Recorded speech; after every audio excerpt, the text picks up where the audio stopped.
Hey everybody, Cahlen Lee here, and I'm out here on my trip from Washington down back to New Mexico, just stopping at a few places along the way while I'm living in my truck. And I'm currently in Arizona, kind of a little bit west of Tucson. And I camped here where you see I am, and kind of in the middle of this cactus forest. You can see these giant cacti just popping up all over the place.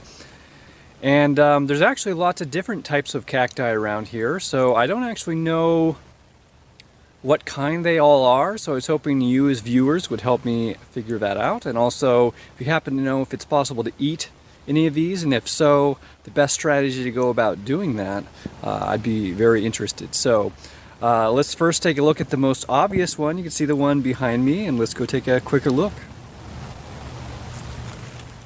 So here's one of the bigger ones. I guess that's probably 30-40 feet high, and it's very wide around. And they tend to look really green and lush kind of in between their quills, and this one's actually missing most of its quills down here up at this point, but you can see them back down here again. And then they always have those arms that come off them. And you see there's another one. He looks a little bit confused, or his arms aren't so healthy. Actually, some of them are turning downwards. And a common thing I'm noticing is that at the base, they look kind of rotten. But that seems to be the case for most of them, and it doesn't seem to be affecting their health as you go upwards. So I think maybe that might be normal. So here's the next kind, and you can see there's a smaller version of it over there. And it's basically kind of like a small shrub. Well, I guess not small. It's about as tall as I am. And it has these longer white thorns. And these things, when you get poked with them, they don't want to let go. It's like they have this tiny microscopic hook in them or something, which makes sure that you're going to have a hard time getting it out, and it's not going to be a comfortable experience. And they seem to have these little parts that come off of the end. I don't know if they're like the fruit or just a new segment of the arm, which is not so healthy because they don't really have many spines on them. And we have a similar one over here. I would guess it's kind of maybe almost the same, but it seems a little bit different. The spines are not as white and are shorter. But the way that it grows, and it grows in the segments, are pretty similar to that last one. So here's one of my favorite cacti. Again, I don't actually know what kind it is, but I like the way it looks. It's got these like big, broad, flat leaf type things, and they're really thick.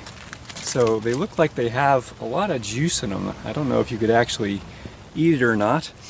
I don't see any fruit. I know there's something called a prickly pear cactus, and I'm on the lookout for that because I know you can eat the fruit, but I haven't actually seen anything like that.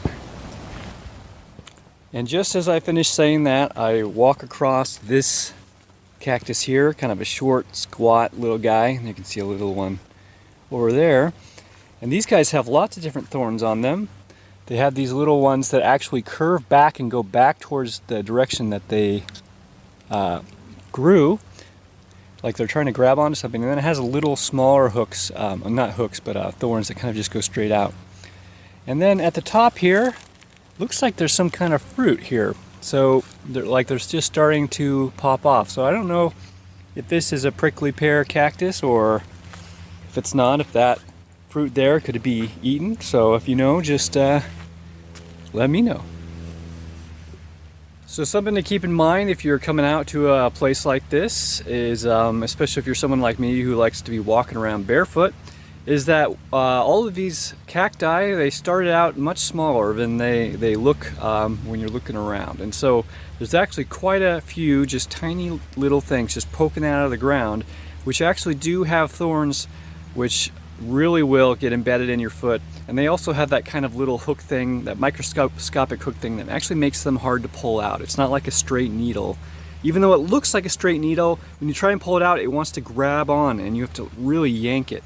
So I still like to walk barefoot. I'm careful and look where I'm going, but every once in a while I'm going to get poked anyways, and then just kind of deal with that. But if I was going to go just wandering off, like off the beaten path, that would be a really, really bad idea. So let me give you a quick look at kind of how I got in here, and I'll give you an update on like how busy it is out here and that type of thing.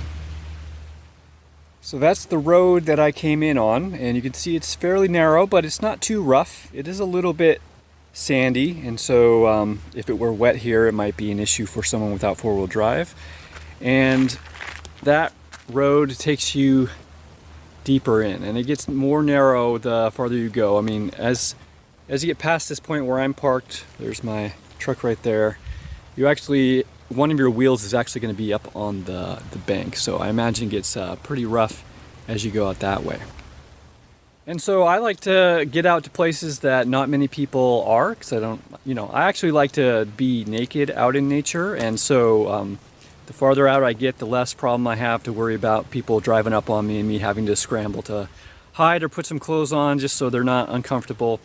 So when I first kind of came into this area, there were a few people parked kind of camping out, but as usual, as long as I keep going, I get out to places where I don't see anybody. So I've been here for about 3 days, and I think 2 people have driven by, and I would guess at least one of those were actually Border Patrol, because I'm pretty close to the border with Mexico. It's just a few miles, I think, that way. And another interesting thing to note is, I don't know if you can hear that, but there's basically gunfire going off almost constantly. It sounds like there's, even at night by the way, it sounds like there's probably some sort of test range for people to go out and just fire their weapons. There have been some larger explosions, which sound like they're not just guns.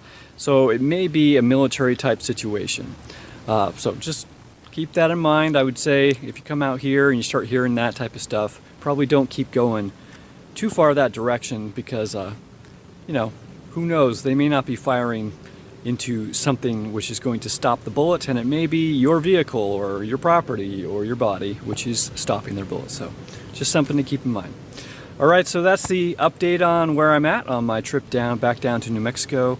And tonight I'm probably going to head out back to Indian Bread Rocks, and I think last year, maybe early this year, I stopped there, so there's some videos on that. That's a pretty cool place. I'm looking forward to get back there, and I'll give you an update when I get there. So have a good one, and thanks for watching, and I'll hope to see you next time.